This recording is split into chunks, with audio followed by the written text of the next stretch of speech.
नमस्कार, मी पुष्पा पाटील, महाराष्ट्र आशा गट प्रवर्तक फेडरेशनची राज्य महासचिवा आणि आशा गट प्रवर्तक कृती समितीचे एक सन्माननीय सदस्य। आज या ठिकाणी मी आपल्या पुढे माझं मत व्यक्त करू इच्छिते की काल जे काही 13 तारखेला जो काही निर्णय राज्य शासनाने दिला की आशांच्या मोबदल्यात 5,000ची वाढ आणि गटप्रवर्तकांच्या मोबदल्यामध्ये काही निर्णय जाहीर केला नव्हता आणि त्यानंतर 15 तारखेला संध्याकाळी 6 वाजता एक GR निर्गमित करण्यात आला। त्यामध्ये आशांना 5,000ची वाढ आणि गटप्रवर्तकांना केवळ 1,000ची वाढ असा तो शासन निर्णय काढण्यात आला।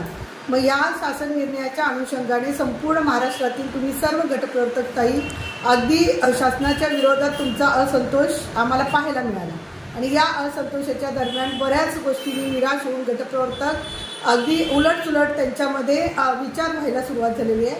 ताईंनो, सगळ्यांना असं वाटतं की आता आचारसंहिता सुरू झाल्या कारणानं तुमचा प्रश्न सुटणार नाही किंवा जर हे सरकार बदललं तर नंतर 5 वर्ष तुमचा विचार केला जाणार नाही, असे बरेच गैरसमज तुमच्या मनामध्ये निर्माण होत आहेत। आणि दुसऱ्या बाजूला तुम्हाला असंही वाटतंय की कुठेतरी कृती समिती तुमचे प्रश्न मांडायला कमी पडली आहे आणि तुम्हाला असं वाटतं की त्याच्यामध्ये आमची गटप्रवर्तक एक भगिनी असती तर ती हे प्रश्न चांगल्या पद्धतीने मांडले असती, असा तुमचा एक गैरसमज आहे। पण असं काही नाही, कृती समितीने तुमचे प्रश्न वारंवार मांडण्याचा प्रयत्न केलेला आहे।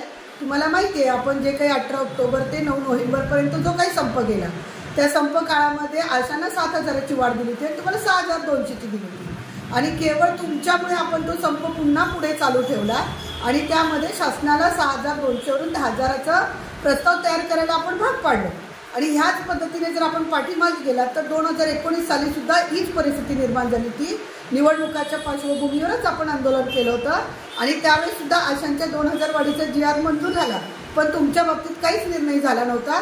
तेव्हा पण मग आपण निवडणुकीच्या नंतर त्यानंतर तुमचा GR काढायला शासनाला भाग पाडला आणि मग आशांची वाढ ही साधारणपणे 1 जानेवारी 2022ला 1 जानेवारी 2020ला लागू झाली, परंतु आपण ती तुमचा GR जोपर्यंत निघत नाही तोपर्यंत आपण थांबून ती 1 जुलै 2020 पासून ती स्वीकारली।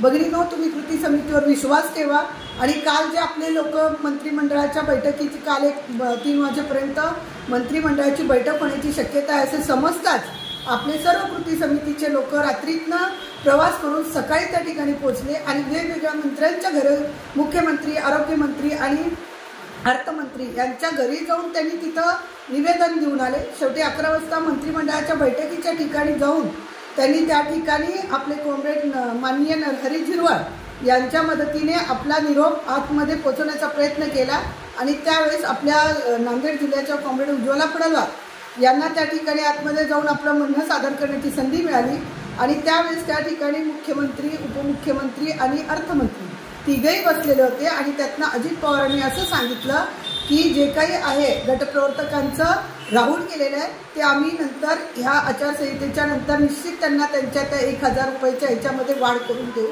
असं आपल्याला आश्वासित केलेलं आहे। फक्त या ठिकाणी तुम्हाला सगळ्या गटप्रवर्तकांना एकच मला विनंती करायची आहे की तुम्ही संघटनेवर विश्वास ठेवा, कृती समितीवर विश्वास ठेवा।